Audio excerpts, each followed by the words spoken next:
MS Excel में जो है हम एक इम्पॉर्टेंट देखते हैं। मैं चाहती हूँ इस कॉलम में 33 to 100 तक की वैल्यू ही हम क्या कर सकते हैं, इनपुट कर सकते हैं। उससे ज़्यादा अगर या कम पुट करते हैं तो वहाँ पे एक एरर का या जो भी मैसेज है वो आना चाहिए। तो उसके लिए हमको क्या करना है, उस कॉलम को सिलेक्ट करना है, फिर यहाँ से डेटा में जाएंगे और यहाँ से जाएंगे हम डेटा वैलिडेशन। डेटा वैलिडेशन में जाएंगे और सबसे स्टार्टिंग में जाएंगे हम सेटिंग्स में। सेटिंग्स में जाने के बाद यहाँ से लेना है आपको हमको होल नंबर। अब होल नंबर में मिनिमम और मैक्सिमम दिया हुआ है, तो मिनिमम हम लेंगे 33 और मैक्सिमम लेंगे 100 तक की वैल्यू आपको लेना है। फिर इनपुट मैसेज में जाएंगे तो यहाँ पे नोट क्या आना चाहिए, अगर मैं 33 to 100 के अलावा अदर वैल्यू लेती हूँ तो नोट क्या आना चाहिए, तो वो हमको यहाँ पे मैसेज देना है। तो मैसेज दे दिए हम यहाँ पे नोट का। फिर इनपुट मैसेज टाइटल दिए, अब मैसेज दे दिए please enter the number between 33 to 100 ये दे दिए।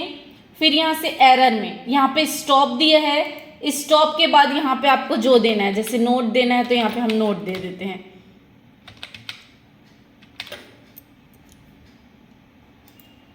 और यहाँ पे ओके करेंगे तो देखो यहाँ पे मैसेज आएगा please enter the number between 33 to 100। जैसे यहाँ पे 100 वैल्यू लिए, ये पुट हो रहा है। 33 के ऊपर है, पुट हो रहा है। लेकिन जैसे ही 33 के नीचे नंबर दोगे तो यहाँ पे एक मैसेज आएगा एरर का। तो यहाँ पे रीट्राई करेंगे तो भी आगे नहीं बढ़ेगा, है ना।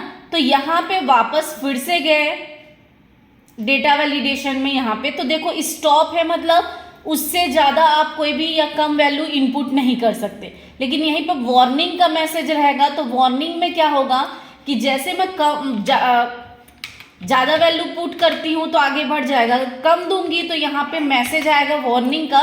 तो यहाँ पे अगर कंटिन्यू करना है तो आप यस करके आगे कंटिन्यू कर सकते हो, वैल्यू पुट कर सकते हो। लेकिन जैसे ही नो करोगे तो आगे नहीं बढ़ेगा। फिर यहीं पे एक और ऑप्शन है,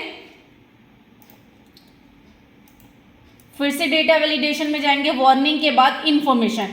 तो इंफॉर्मेशन में ये रहता है कि इसमें भी आप कम वैल्यू देंगे तो यहाँ पे मैसेज आएगा, अगर ओके करते हो तो आगे आप बढ़ सकते हो,